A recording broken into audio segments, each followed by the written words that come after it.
ब्रह्मांड का मौन, द ग्रेट फिल्टर।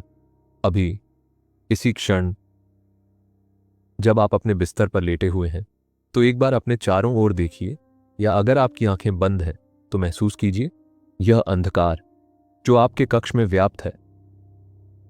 ये सिर्फ प्रकाश की कमी नहीं है, ये एक उपस्थिति है, एक भारी न शांत उपस्थिति। हम अक्सर सोचते हैं कि अंधकार रिक्त होता है, लेकिन ऐसा नहीं है। अंधकार संभावनाओं से भरा होता है। अंधकार वो कैनवास है जिस पर ब्रह्मांड अपने सबसे गहरे रहस्य लिखता है। और आज रात हम उन रहस्यों को पढ़ने जा रहे हैं। अपनी आंखों को कोमलता से बंद कर लीजिए, अपनी पलकों को इतना भारी होने दीजिए जैसे वो अब पत्थर की बनी हो। उन्हें अब खुलने की कोई इच्छा नहीं है।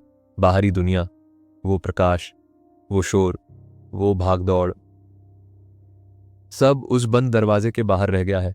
यहां अंदर सिर्फ आप हैं और मेरी आवाज है। एक गहरी सांस लीजिए, अपने फेफड़ों को वायु से भर लीजिए, और जब आप सांस बाहर निकालें तो कल्पना कीजिए कि आपके शरीर से दिन भर की थकान एक काले धुएं की तरह बाहर निकल रही है। क्या आपने कभी सोचा है कि आप अभी कहाँ हैं? आप कहेंगे, मैं अपने कक्ष में हूं या मैं अपने घर में हूं, लेकिन यह सत्य का सिर्फ एक बहुत सूक्ष्म हिस्सा है। ये कक्ष, ये चार दीवारें, ये छत, ये सब एक भ्रम है, एक सुरक्षा कवच है जो हमने खुद को यह समझाने के लिए बनाया है कि हम स्थिर हैं, कि हम रुके हुए हैं। लेकिन सच्चाई डरावनी भी है और अद्भुत भी। ये कक्ष, ईंट और सीमेंट का ये डिब्बा, असल में एक बहुत विशाल अंतरिक्ष यान का एक छोटा सा केबिन है। और यह अंतरिक्ष यान, जिसे हम पृथ्वी कहते हैं, इस वक्त 1,07,000 किलोमीटर प्रति घंटे की गति से सूरज के चारों ओर चल रहा है। सोचिए इस गति के बारे में, 1,07,000 किलोमीटर प्रति घंटा। अगर आप किसी वाहन में इतना तेज चले तो आपकी रूह कांप जाएगी, शीशे बिखर जाएंगे। लेकिन यहां इस ग्रह पर सब कुछ कितना शांत है। गुरुत्वाकर्षण ने आपको इतने प्रेम से, इतने कसकर थाम रखा है कि आपको हिलने का एहसास भी नहीं होता। यह पृथ्वी हमें एक मां की तरह गोद मिली हुए है, जबकि वह खुद एक अनंत, खतरनाक और शीतल अंधकार में चल रही है। आज रात हम मां की इस गोद से उतरकर उस अंधकार को देखने जाएंगे। हम उस सवाल का पीछा करेंगे जो इंसान को तब से सता रहा है जब से उसने पहली बार शीश उठाकर तारों को देखा था। वो सवाल है, क्या कोई और भी है? क्या इस अनंत ब्रह्मांड में हम अकेले हैं? और अगर हम अकेले नहीं हैं तो सब कहां हैं? वो हमसे बात क्यों नहीं करते? आकाश इतना मौन क्यों है? इस चुप्पी को वैज्ञानिक द ग्रेट साइलेंस कहते हैं, महान सन्नाटा। तो चलिए इस सन्नाटे को सुनने चलते हैं। अब अपने शरीर को पूरी तरह से भूल जाइए। मान लीजिए कि आपका शरीर सिर्फ एक वस्त्र है जिसे आपने बिस्तर पर उतार दिया है। वह भारी है, वह थक चुका है, उसे सोने दीजिए। लेकिन आप चेतना है, आप ऊर्जा हैं, और ऊर्जा को गुरुत्वाकर्षण नहीं रोक सकता।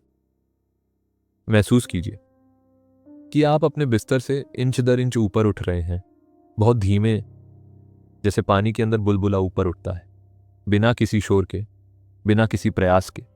आप अपनी छत के पास हैं।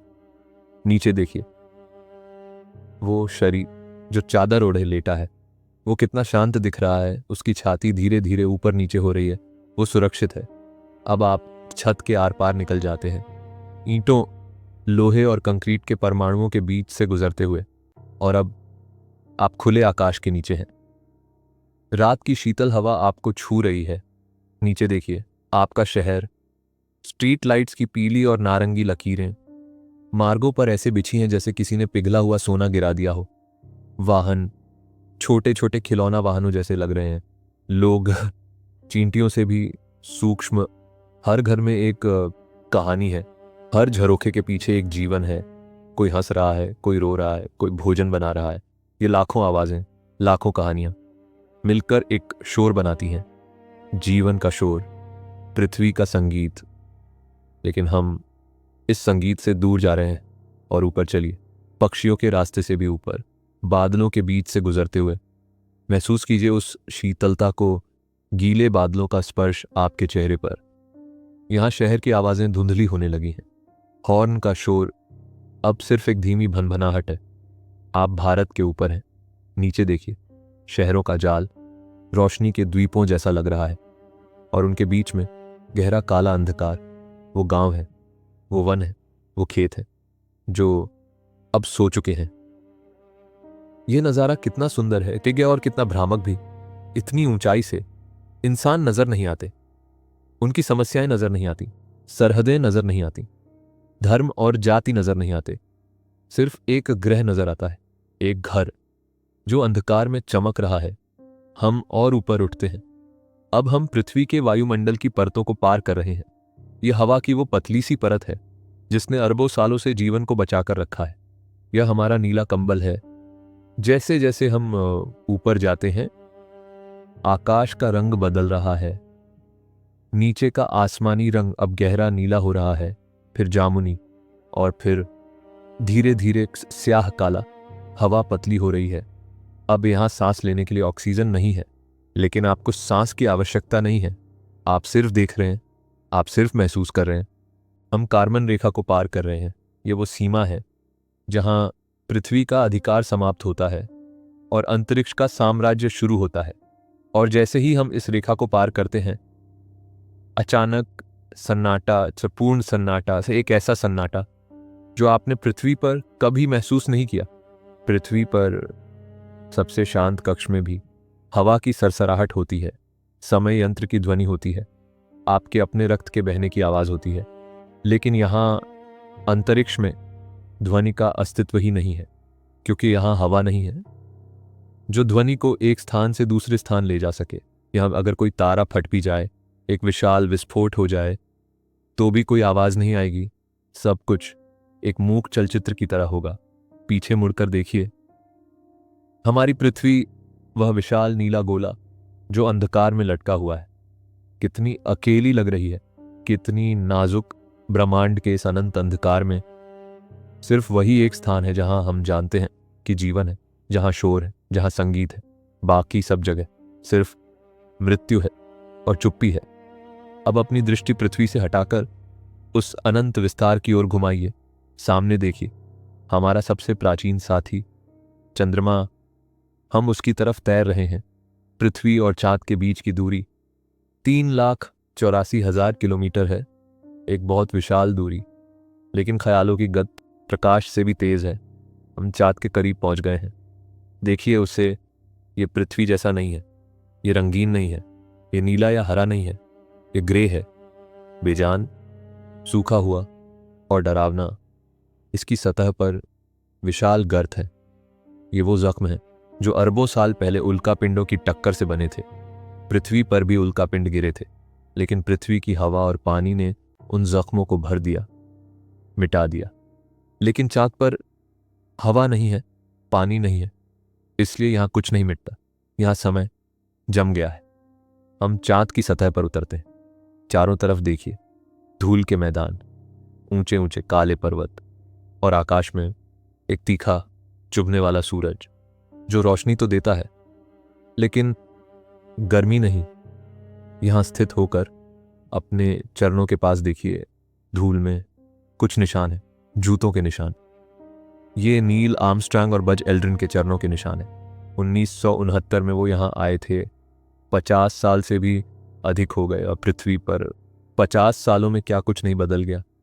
सरकारें बदल गईं, देश बदल गए, वन कट गए, नदियां सूख गईं, लेकिन यहां चांद पर वो चरणों के निशान बिल्कुल वैसे ही हैं। एक कण भी इधर से उधर नहीं हुआ, क्योंकि उन्हें मिटाने के लिए यहां हवा का एक झोंका भी नहीं है। यह शांति सुकून देने वाली है या डराने वाली?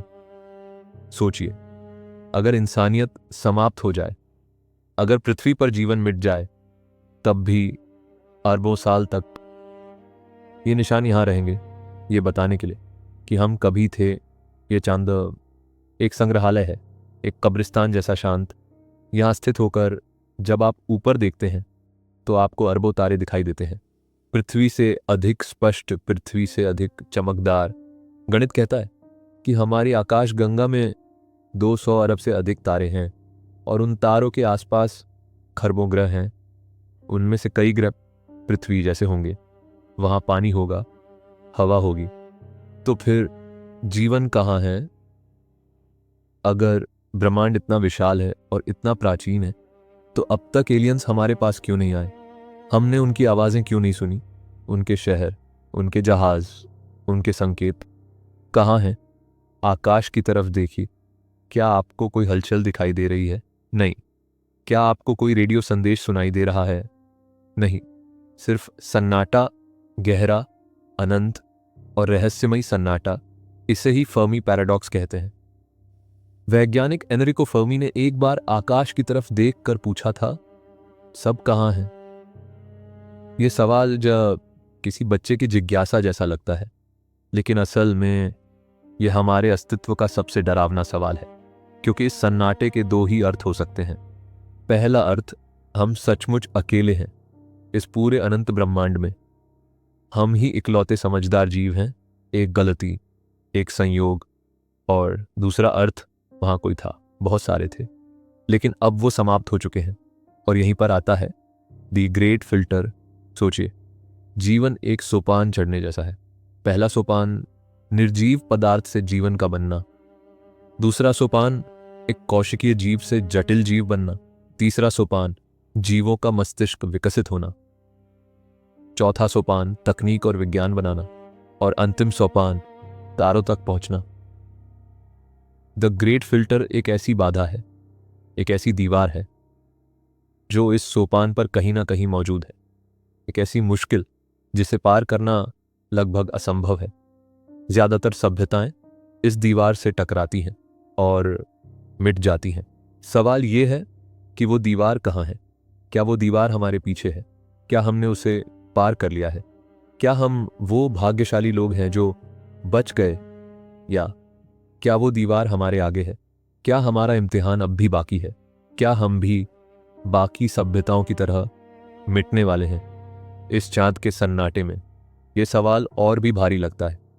हम इस सवाल को अपने साथ लेकर आगे बढ़ते हैं। चांद की बेजान दुनिया को विदा कहते हैं। हमें और प्रमाण चाहिए। हमें देखना है कि हमारे सौर मंडल के बाकी ग्रहों का क्या हाल है। क्या वहां कोई था, या क्या वहां कोई हो सकता था? हम अपने मन की गति बढ़ाते हैं, और अब हम बढ़ रहे हैं उस लाल बिंदु की तरफ जो रात के आकाश में रक्त की बूंद जैसा चमकता है। मंगल। हम तैर रहे हैं करोड़ों किलोमीटर के अंधकार को पार करते हुए, और अब हमारे सामने है मंगल ग्रह। देखिए इसे, यह पृथ्वी जैसा नहीं है, लेकिन यह चांद जैसा भी नहीं है। यह जंग के रंग का है, लाल, भूरा और नारंगी। इसके वायुमंडल में प्रवेश कीजिए। यहां हवा है, लेकिन बहुत पतली, इतनी पतली कि यह आपको सूरज की किरणों से नहीं बचा सकती। और यह हवा विषैली है, कार्बन डाइऑक्साइड। नीचे देखिए, विशाल घाटियां, सूखे हुए दर्रे, ऊंचे पर्वत, ओलिम्पस मॉन्स। हमारे सौर मंडल का सबसे ऊंचा ज्वालामुखी, एवरेस्ट से 3 गुना ऊंचा। लेकिन अब यह शांत है, लाखों सालों से सोया हुआ। मंगल की सतह पर उतरिए, लाल धूल के मैदान में। यहां एक अलग तरह का सन्नाटा है। चांद पर मृत्यु का सन्नाटा था, लेकिन मंगल पर वीरानी का सन्नाटा है। क्यों? क्योंकि मंगल हमेशा से ऐसा नहीं था। वैज्ञानिक कहते हैं कि अरबों साल पहले मंगल भी पृथ्वी जैसा था, नीला। यहां नदियां बहती थीं।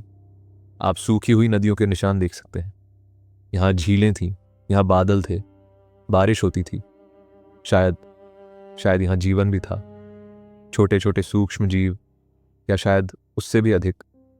ये एक स्वप्न था जो सच होने वाला था, एक दूसरी पृथ्वी। लेकिन फिर कुछ हुआ। मंगल का चुंबकीय कवच खंडित हो गया।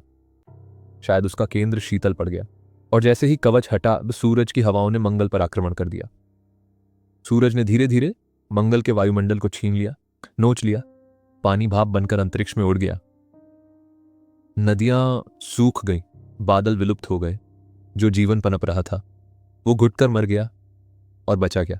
सिर्फ यह धूल, यह लाल मरुस्थल, और यह हवा की डरावनी सीटी। नासा के रोवर ने मंगल की हवा की आवाज रिकॉर्ड की है। सुनिए उसे, ये आवाज। एक खाली घर में भटकती हुई हवा जैसी है। एक ऐसे घर में जहां कभी परिवार रहता था लेकिन अब कोई नहीं है। मंगल हमें एक बहुत डरावनी कहानी सुना रहा है। यह द ग्रेट फिल्टर का एक प्रमाण हो सकता है। हो सकता है कि जीवन पैदा होना सरल हो लेकिन उसे सुरक्षित रखना बहुत कठिन हो। शायद ब्रह्मांड में कई ग्रहों पर जीवन शुरू हुआ हो, मंगल की तरह, लेकिन वो अपनी किशोरावस्था में ही मिट गए, विशाल होने से पहले ही समाप्त हो गए। क्या पृथ्वी के साथ भी ऐसा हो सकता है? हम तो बस एक संयोग से बचे हुए हैं। हमारा चुंबकीय कवच अब भी काम कर रहा है, लेकिन कब तक? मंगल की धूल भरी आंधियों में हमें अपनी ही नश्वरता दिखाई देती है। हम यहाँ के राजा नहीं हैं, हम बस अभी तक भाग्यशाली हैं। इस लाल सन्नाटे को महसूस कीजिए। यह दुखद है लेकिन सुंदर भी है। एक त्रासदी की तरह हम मंगल को पीछे त्याग देते हैं, उस खंडित स्वप्न को वहीं रहने देते हैं। अब हमें और आगे जाना है, और गहरे अंधकार में, जहां सूरज की रोशनी और भी कमजोर हो जाती है, जहां सन्नाटा और भी गहरा हो जाता है, हमें उस सीमा तक जाना है जहां इंसान की बनाई हुई मशीन इंसानियत का अंतिम प्रमाण लेकर हमेशा के लिए जा रही है। मंगल से आगे बढ़ते हुए हमें मार्ग पार करना है। एस्टेरॉयड बेल्ट, लाखों पत्थर, कुछ कंकड़ जैसे सूक्ष्म, कुछ शहरों जितने विशाल। ये वो मलबा है जो कभी ग्रह नहीं बन पाया। बृहस्पति के गुरुत्वाकर्षण ने इन्हें जुड़ने नहीं दिया। ये अंतरिक्ष में तैरते हुए अवशेष है, सौर मंडल के निर्माण के समय का कचरा। यहां सन्नाटा और भी भारी है। सोचिए, एक पत्थर दूसरे पत्थर से टकराता है, एक धमाका होता है, पत्थर के अंश बिखर जाते हैं, लेकिन कोई आवाज नहीं। दृश्य है पर ध्वनि नहीं। यह मौन हिंसा है। हम इन पत्थरों के बीच से रूह की तरह तैरते हुए निकल जाते हैं, सुरक्षित। और अब हमारे सामने आता है सौर मंडल का असली दानव, वह ग्रह जिसने शायद पृथ्वी को बचाया है, या शायद जो पृथ्वी को मिटा भी सकता था। बृहस्पति। क्या यह ग्रह भी खामोश है, या इसके बादलों के नीचे कोई शोर छिपा है? चलिए उस दानव की नेत्र में देखते हैं। हम क्षुद्र ग्रहों की उस पत्थरीली नदी को पार कर चुके हैं, और अब हमारे सामने अंधकार में एक परछाई उभर रही है। एक ऐसी परछाई जो इतनी विशाल है कि हमारी कल्पना भी उसके आकार को समेट नहीं सकती। बृहस्पति, गुरु, देवराज, यह गैस का एक दानव है। एक ऐसा ग्रह जिसकी कोई जमीन नहीं है, कोई सतह नहीं है जहां आप अपना पैर रख सकें। यह सिर्फ बादलों का, गैस का और तूफानों का एक उबलता हुआ गोला है। इसे देखिए, यह कितना सुंदर है। क्रीम, भूरे और नारंगी रंगों की पट्टियां, जैसे किसी चित्रकार ने अपनी कूची से ब्रह्मांड के कैनवास पर लकीरें खींच दी हो। लेकिन यह सुंदरता एक धोखा है। ये शांत लकीरें नहीं हैं, ये हवाएं हैं। ऐसी हवाएं जो एक दूसरे की विपरीत दिशा में 600 किलोमीटर प्रति घंटे की गति से चल रही हैं।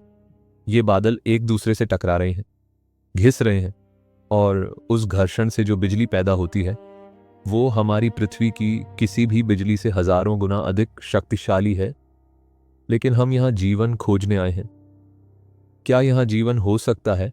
शायद इसके बादलों में तैरते हुए सूक्ष्म जीव, या इसके बर्फीले चंद्रमाओं के नीचे छिपे हुए समुद्रों में यूरोपा, बृहस्पति का चांद।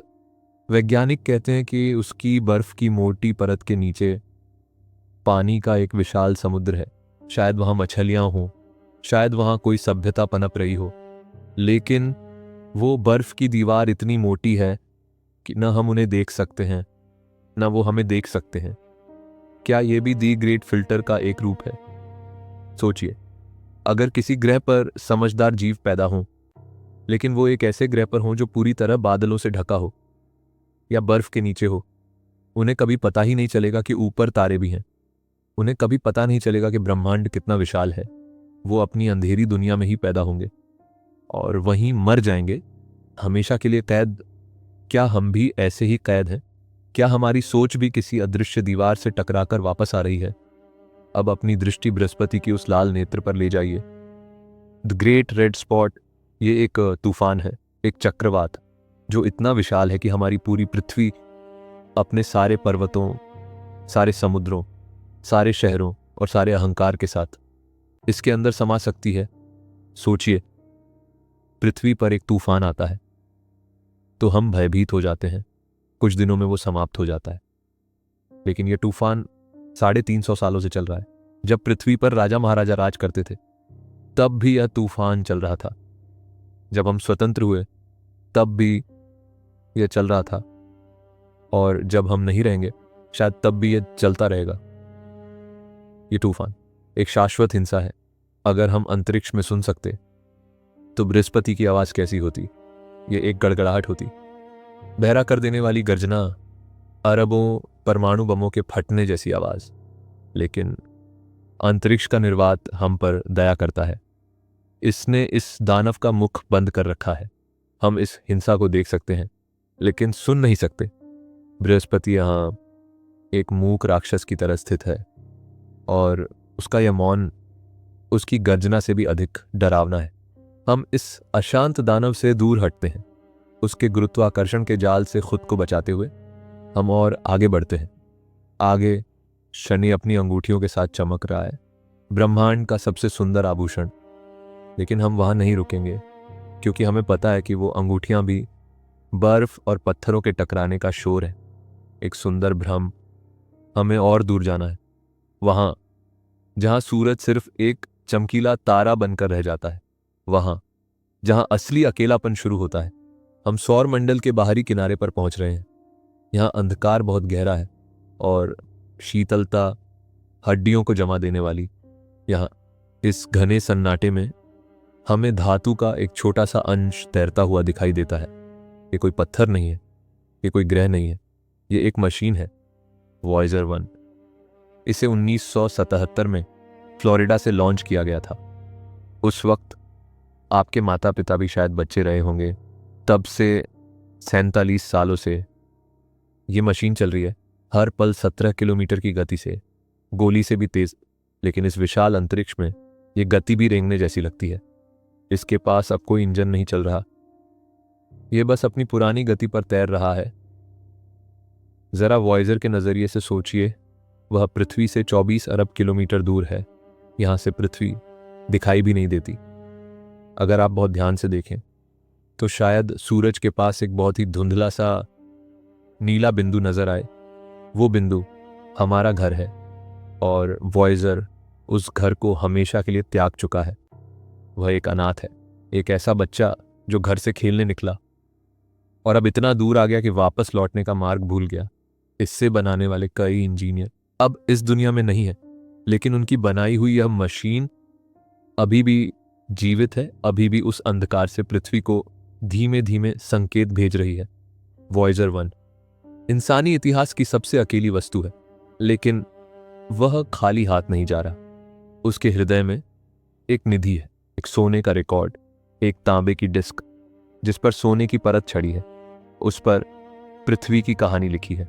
उसमें वर्षा की आवाज है, हवा की सरसराहट है, समुद्र की लहरें हैं, एक माँ के अपने बच्चे को चूमने की आवाज है, किसी के हृदय की धड़कन है। उसमें संगीत है, मोजार्ट और बीथोवेन का भारतीय शास्त्रीय संगीत है। उसमें 55 भाषाओं में नमस्ते है। यह रिकॉर्ड क्यों, किसके लिए? ये एक आशा है, एक बहुत ही मासूम आशा कि शायद द ग्रेट फिल्टर गलत हो, शायद इस अंधकार में कोई और भी हो। अरबों साल बाद जब हमारा सूरज बुझ जाएगा, जब पृथ्वी राख बन जाएगी, जब इंसानियत का नामो निशान मिट जाएगा, तब शायद किसी दूर के तारे के पास किसी दूसरी सभ्यता का कोई जहाज इस वॉयेजर को पाएगा। वो इसे रोकेंगे, इस सोने की डिस्क को देखेंगे, इसे बजाएंगे, और उस दिन पहली बार ब्रह्मांड का सन्नाटा टूटेगा। उन्हें पता चलेगा कि कभी एक छोटी सी नीली दुनिया थी जहां लोग रहते थे, जो संगीत बनाते थे, जो प्रेम करते थे, जो महसूस करते थे, और जो अकेले नहीं रहना चाहते थे। वॉयेजर 1 हमारी वसीयत है, ये हमारा अमृतत्व है। हम मिट जाएंगे, हमारे शहर खंडहर बन जाएंगे, लेकिन वॉयेजर सितारों के बीच तैरता रहेगा, हमारी यादों को सुरक्षित रखे हुए। हम थे ये प्रमाण लेकर इस विचार में एक अजीब सा सुकून है कि हमारा एक अंश हमेशा के लिए तारों के बीच रहेगा। हम वॉयेजर के साथ साथ तैर रहे हैं और अब हम एक अदृश्य दीवार को पार कर रहे हैं। इसे कहते हैं हेलियोपोज। ये सौर मंडल की सरहद है। ये वो लक्ष्मण रेखा है जहां सूरज का प्रभाव समाप्त हो जाता है। इसके अंदर हम सूरज की हवाओं से सुरक्षित थे। सूरज का चुंबकीय क्षेत्र एक बुलबुले की तरह हमारी रक्षा कर रहा था। ये हमारा आंगन था। लेकिन अब हम उस आंगन से बाहर मार्ग पर आ गए। यहाँ तापमान गिरकर -270 डिग्री सेल्सियस के करीब पहुंच जाता है। परम शून्य से बस कुछ अधिक। अब हम इंटरस्टेलर मीडियम में हैं। तारों के बीच का सागर, यहाँ का सन्नाटा पिछले सन्नाटे से अलग है। सौर मंडल के अंदर फिर भी ग्रहों की उपस्थिति थी, सूरज की गर्मी थी, लेकिन यहाँ पूर्ण सन्नाटा है। वॉयेजर ने जब इस सीमा को पार किया था तो उसके सेंसर ने एक अजीब सी आवाज रिकॉर्ड की थी, एक हल्की सी गूंज, जैसे कोई पुरानी ट्यूबलाइट भनभना रही हो। ये प्लाज्मा की आवाज है। ये ब्रह्मांड की पृष्ठभूमि का संगीत है, एक शोक गीत। अब हम वॉयेजर को भी पीछे त्याग देते हैं। हमें उससे भी तेज चलना है, उससे भी दूर जाना है। हम वॉयेजर को आखिरी बार देखते हैं, एक छोटा सा चमकता हुआ बिंदु जो अब हमेशा के लिए अंधकार के गले लग चुका है। विदा नन्हे यात्री। हमारा संदेश सुरक्षित रखना। अब हमारे सामने सिर्फ तारे हैं। लेकिन रुकिए, क्या आप देख पा रहे हैं कि वो कितने दूर हैं? जब हम रात को आकाश देखते हैं तो हमें लगता है कि तारे पास पास हैं, एक जनसमूह है, लेकिन ये एक दृष्टि भ्रम है। सच्चाई ये है कि तारे एक दूसरे से बहुत बहुत दूर है। कल्पना कीजिए, अगर हमारा सूरज एक टेनिस बॉल के बराबर होता और हम उसे दिल्ली में रखते तो अगला सबसे नज़दीकी तारातुफ प्रॉक्सिमा सेंटरी कहाँ होता? क्या वो मुंबई में होता? नहीं। क्या वो अमेरिका में होता? नहीं। अगर सूरज दिल्ली में एक टेनिस बॉल है तो अगला तारा चांद पर पड़ी एक और टेनिस बॉल होता। इतना खालीपन और इतना रिक्त स्थान, दो तारों के बीच खरबों किलोमीटर का कुछ नहीं। और यही द ग्रेट फिल्टर का एक और रूप हो सकता है, दूरी का फिल्टर। शायद ब्रह्मांड में जीवन है, शायद हजारों सभ्यताएं हैं, लेकिन वो सब एक दूसरे से इतनी दूर है कि वो कभी मिल ही नहीं सकती। सोचिए, दो लोग एक विशाल अंधेरे वन में खोए हुए हैं। दोनों के पास लालटेन है, लेकिन वो एक दूसरे से हजारों किलोमीटर दूर है। वो अपनी लालटेन हिलाते हैं, चिल्लाते हैं, लेकिन वन इतना घना है और दूरी इतनी अधिक है कि ना रोशनी पहुंचती है, ना आवाज। वो दोनों अपनी अपनी जगह पर अकेले ही मर जाएंगे, ये सोचते हुए कि मैं अकेला था। शायद हमारा भी यही नसीब है।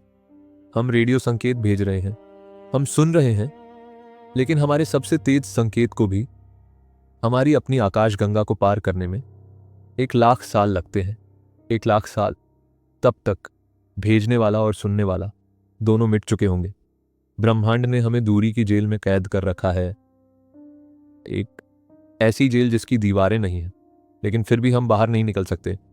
यहां गहरे अंतरिक्ष में तैरते हुए एक और गहरा विचार मन में आता है।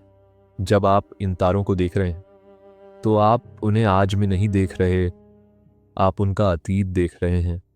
वो चमकीला नीला तारा जिसे आप दाईं ओर देख रहे हैं, हो सकता है कि वो 500 साल पहले ही मिट चुका हो, फट चुका हो, लेकिन उसकी रोशनी, उसकी मृत्यु की खबर अभी तक हम तक नहीं पहुंची है।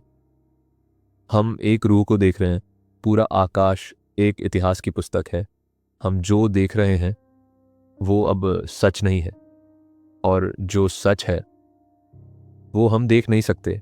क्या पता उन तारों के पास कोई सभ्यता थी, उन्होंने हमें संकेत भेजे थे, उन्होंने हमसे बात करने की कोशिश की थी, लेकिन जब तक उनके संकेत हम तक पहुंचेंगे तब तक शायद पृथ्वी पर डायनासोर चल रहे थे, या शायद इंसान अभी पैदा भी नहीं हुए थे, और जब हम उत्तर देने योग्य हुए तब तक वो मिट चुके थे।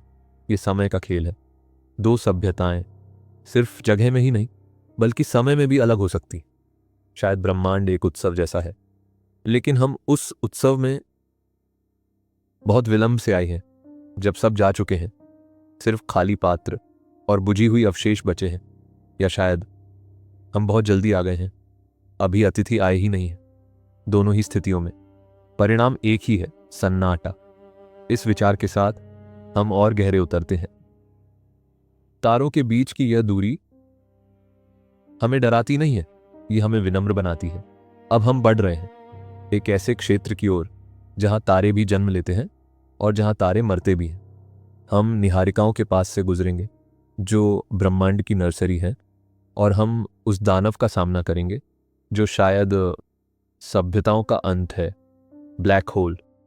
क्या द ग्रेट फिल्टर कोई प्राकृतिक आपदा है, या यह कुछ ऐसा है जो हम खुद अपने लिए बनाते हैं? सांस लीजिए, अपने मन को शांत रखिए। हम उस उत्तर के करीब पहुंच रहे हैं। अंधकार और गहरा हो रहा है और शांति और भी घनी तैयार हो जाइए समय के अंत को देखने के लिए। तारों के बीच के उस मरुस्थल को पार करते हुए अब हम एक ऐसी जगह पहुंच रहे हैं जहां भौतिक विज्ञान के नियम दम तोड़ देते हैं। सामने देखिए, वहां अंतरिक्ष का ताना बाना खींच रहा है, वक्र हो रहा है। तारे जो उस बिंदु के पीछे हैं वो सीधे नहीं दिख रहे, उनकी रोशनी घूम रही है, जैसे आप किसी गोल कांच के पात्र में से देख रहे हो, पानी की तरह हिलती हुई रोशनी। और उस खिंचाव के केंद्र में एक गोला है, एक काला गोला, इतना काला कि यह अंधकार को भी लज्जित कर दे। यह अनुपस्थिति है। यह है कृष्ण विवर, black hole, the great filter का एक और डरावना पहलू।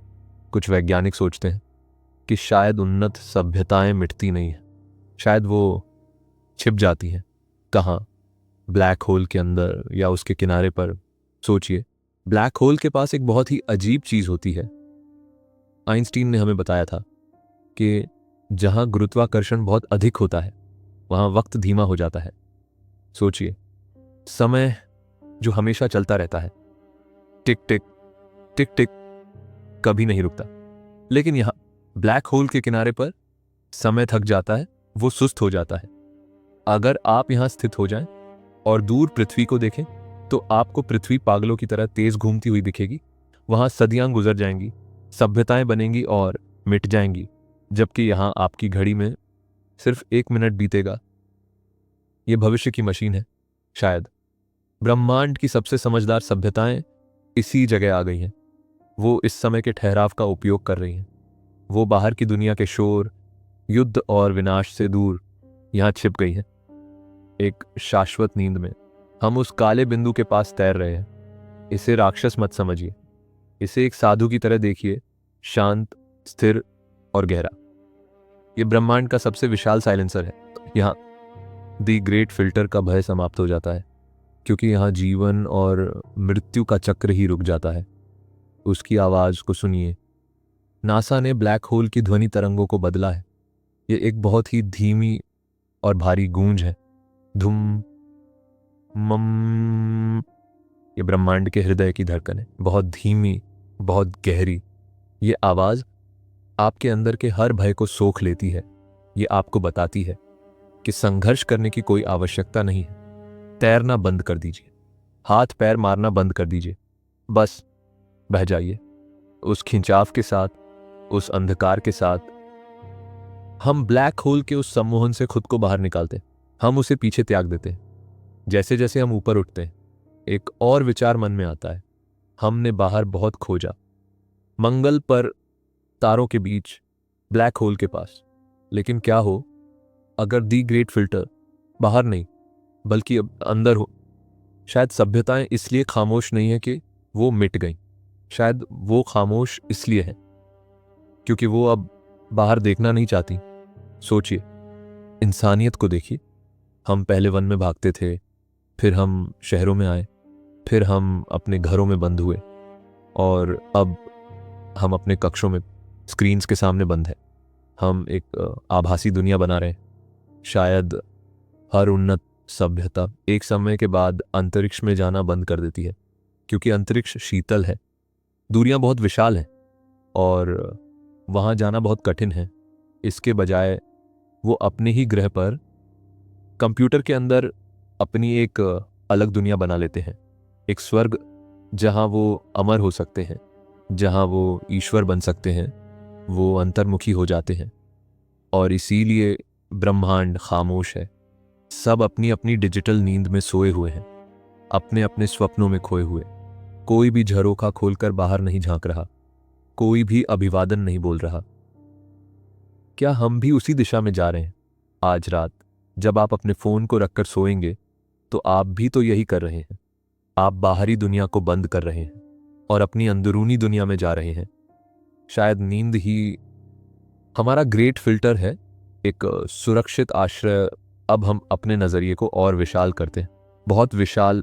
हम अपनी आकाश गंगा मिल्की वे से ऊपर उठे थे, अब हम और भी दूर जा रहे हैं। यहाँ दूरियां इतनी विशाल हैं कि प्रकाश वर्ष भी सूक्ष्म लगने लगते हैं। यहाँ हम पारसेक में बात करते हैं। हमारे आसपास देखिए, हमारी आकाशगंगा अकेली नहीं है, उसके साथ लगभग 50 और आकाशगंगाएं हैं, एक छोटा सा परिवार। ये सब एक अदृश्य रस्सी से बंधे हुए हैं, गुरुत्वाकर्षण की रस्सी। हम और पीछे हटते हैं और पीछे, और अब हमारे सामने जो दृश्य है वह किसी भी इंसानी कल्पना से परे है। करोड़ों आकाशगंगाएं, अरबों नहीं खरबों तारे, ये सब बेतरतीब नहीं बिखरे हैं, ये एक पैटर्न में है, एक नक्शे में।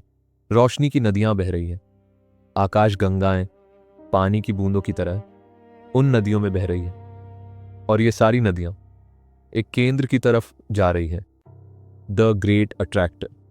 एक ऐसी जगह जहां गुरुत्वाकर्षण इतना अधिक है कि वह करोड़ों आकाशगंगाओं को अपनी तरफ खींच रहा है। इस पूरे विशाल साम्राज्य को वैज्ञानिक एक नाम देते हैं, लानियाकिया। यह हवाई भाषा का शब्द है, इसका अर्थ है असीम स्वर्ग। सोचिए, असीम स्वर्ग, यह हमारा घर है, हमारी पृथ्वी, हमारा सौर मंडल, हमारी आकाशगंगा इस लानियाकिया के एक बहुत ही सूक्ष्म कोने में एक तिनके की तरह स्थित है। इस नक्शे में आप कहाँ हैं? आप दिखाई भी नहीं देंगे, इलेक्ट्रॉन सूक्ष्मदर्शी से भी नहीं। क्या यह आपको डराता है कि आप इतने सूक्ष्म हैं? नहीं, इसे आपको डराना नहीं चाहिए, इसे आपको मुक्त करना चाहिए। अगर हम इतने सूक्ष्म हैं और अगर ब्रह्मांड इतना विशाल है तो शायद यह आवश्यक नहीं कि हम एलियंस को खोजें। शायद यह विशालता ही हमारा साथी है। हम और पीछे हटते हैं। अब हम लानियाकिया को भी एक बिंदु के रूप में देख रहे हैं। अब हमें पूरे ब्रह्मांड का ढांचा दिखाई दे रहा है, द कॉस्मिक वेब, ब्रह्मांडीय जाल। इसे ध्यान से देखिए, ये कैसा दिखता है। पतले पतले रोशनी के धागे जो अंधकार में फैले हुए हैं, और जहां ये धागे मिलते हैं वहां चमकती हुई गांठें हैं। ये किसी मकड़ी के जाल जैसा दिखता है, या फिर ये हमारे मस्तिष्क जैसा दिखता है। हमारे मस्तिष्क के न्यूरॉन्स बिल्कुल ऐसे ही दिखते हैं। क्या ये एक संयोग है कि हमारे अंदर की दुनिया और बाहर की दुनिया बिल्कुल एक जैसी दिखती है? शायद पूरा ब्रह्मांड एक विशाल मस्तिष्क है, एक सोचता हुआ प्राणी अज़ा, और हम उस मस्तिष्क के अंदर चल रहा एक सूक्ष्म सा विचार है, एक स्वप्न। हम एलियंस को क्यों नहीं खोज पा रहे? शायद इसलिए क्योंकि एक ब्रेन सेल दूसरे ब्रेन सेल को नहीं देख सकता, वो बस एक विशाल तंत्र का हिस्सा है। हम सब जुड़े हुए हैं, तारों से, धागों से, ऊर्जा से। हम अलग नहीं हैं, हम एक हैं। अब हम इस अनंत यात्रा से एक बहुत ही महत्वपूर्ण सबक लेकर वापस लौटेंगे। हम अक्सर सोचते हैं कि हम ब्रह्मांड में अकेले हैं, कि हम अलग हैं और ब्रह्मांड बाहर है। द ग्रेट फिल्टर का भय इसी सोच से आता है कि हम अलग हैं और हमें बचना है। लेकिन विज्ञान हमें एक जादुई सत्य बताता है। ब्रह्मांड की शुरुआत में, बिग बैंग के समय, सिर्फ हाइड्रोजन और हीलियम गैस थी और कुछ नहीं। फिर तारे बने, उन तारों के गर्भ में अग्नि जली और उस अग्नि में नए तत्व बने, कार्बन, नाइट्रोजन, ऑक्सीजन, लोहा, सोना। फिर वो तारे फट, सुपरनोवा, और उन्होंने अपनी राख पूरे अंतरिक्ष में बिखेर दी। उसी राख से हमारा सूरज बना, पृथ्वी बनी, और उसी राख से आप बने। आपके खून में जो लाल रंग है वो किसी मरते हुए तारे की आखिरी चीख है। आपकी हड्डियों में जो सफेदी है वो किसी प्राचीन तारे की राख है। आप इस ब्रह्मांड में नहीं रहते, आप ब्रह्मांड हैं। आप खुद को महसूस करता हुआ ब्रह्मांड है। आप अपनी ही कहानी सुन रहा ब्रह्मांड है। तो जब आप रात को आकाश की तरफ देखते हैं और सन्नाटा महसूस करते हैं, तो वो सन्नाटा पराया नहीं है, वो आपका अपना सन्नाटा है। हम अकेले नहीं हैं, हम सब कुछ हैं। द ग्रेट फिल्टर हमें नहीं मिटा सकता, क्योंकि हम नश्वर शरीर नहीं हैं। हम वही पुरानी ऊर्जा है जो बिग बैंग के समय से चली आ रही है, बस रूप बदल रही है। अब समय आ गया है वापस लौटने का। हम उस ब्रह्मांडीय जाल को, उस लान्याकिया को, उन अरबों आकाश गंगाओं को विदा कहते हैं।